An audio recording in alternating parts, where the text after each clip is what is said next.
ওং নমঃ ভগবতে বাসুদেবায়। শ্রীমদ্ ভগবদ গীতা চতুর্থ অধ্যায় জ্ঞানযোগ। হরে কৃষ্ণ। আজ আমরা জ্ঞানযোগের 25 নম্বর শ্লোকটি শুনব। দৈবম এব অপরে যজ্ঞং যোগিনঃ পর্যুপাসতে ব্রহ্মাগ্নৌ অপরে যজ্ঞং যজ্ঞেনৈব উপযুব্ধতি।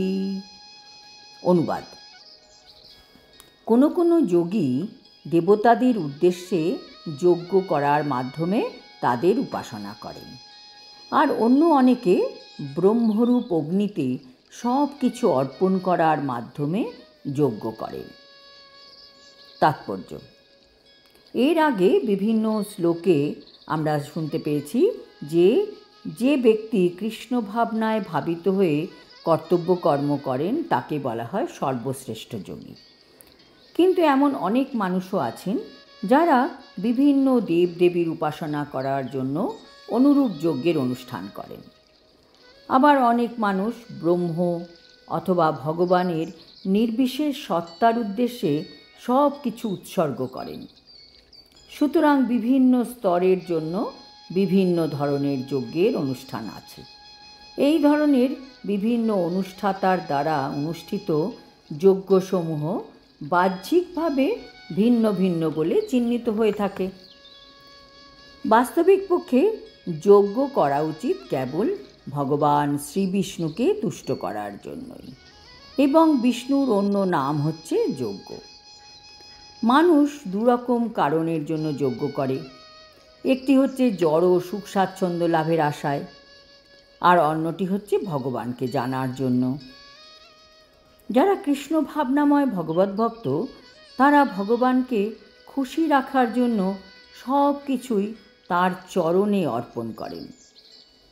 আর অন্য শ্রেণীর মানুষ যারা এইসব টেম্পোরারি জড় সুখ ভোগ পাওয়ার জন্য ইন্দ্র সূর্য আদি দেবতাদের উপাসনা করেন, নির্বিশেষবাদীরা তাদের সত্তাকে নির্বিশেষ ব্রহ্মজ্যোতিতে বিলীন করার জন্য যজ্ঞ করেন।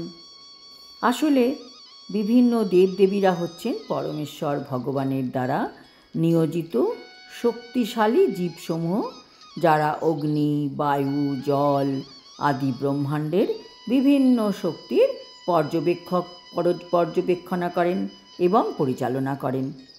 যারা সুখের আশায় বৈদিক কর্মকাণ্ড অনুসারে বিভিন্ন যজ্ঞের দ্বারা বিভিন্ন দেবদেবীর পূজা করেন, তাদের বলা হয় বহিশ্বরবাদী। আর এক শ্রেণীর অধ্যাত্মবাদী পরম তত্ত্বের নির্বিশেষ সত্তার উপাসনা করেন এবং বিভিন্ন দেবদেবীর অনিত্যতা অনুভব করেন এবং ব্রহ্মজ্যোতিতে তাদের পৃথক সত্তা উৎসর্গ করে ব্রহ্মে লীন হয়ে যান। এই সমস্ত নির্বিশেষবাদীরা ব্রহ্মতত্ত্বের চিন্ময় স্বরূপ উপলব্ধি করার জন্য দার্শনিক মনোধর্মের পথ অবলম্বন করে, তাতে তারা বিশ্বাস করে। অপরদিকে যারা সকাম কর্মী, তারা তাদের ইন্দ্রিয় তৃপ্তির জন্য তাদের যত সম্পত্তি পয়সা কড়ি আছে তা উৎসর্গ করেন। আর নির্বিশেষবাদীরা ব্রহ্মে বিলীন হবার জন্য তাদের জড় উপাধিসমূহ উৎসর্গ করেন। তাদের কাছে যজ্ঞাগ্নি হচ্ছে পরব্রহ্ম, আর এই ব্রহ্মাগ্নিতে তাদের অস্তিত্বের আহুতি হচ্ছে যজ্ঞার্পণ। কিন্তু যারা অর্জুনের মতন কৃষ্ণ ভাবনাময় ভক্ত, তারা শ্রীকৃষ্ণের সন্তোষ বিধানের জন্য সর্বস্ব অর্পণ করেন এবং এইভাবে তার সমস্ত জাগতিক সম্পদ, এমনকি তার আত্মস্বরূপও ভগবানের শ্রীচরণে সমর্পণ করেন। কমপ্লিট শরণাগতি।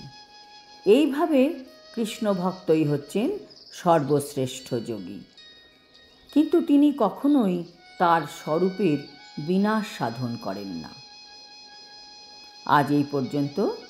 আগামী শ্লোকে কৃষ্ণ বোঝাবেন দুরকম মানুষ, ব্রহ্মচারী আর গৃহস্থ, তাদের মধ্যে কি কি পার্থক্য আমরা দেখতে পাই।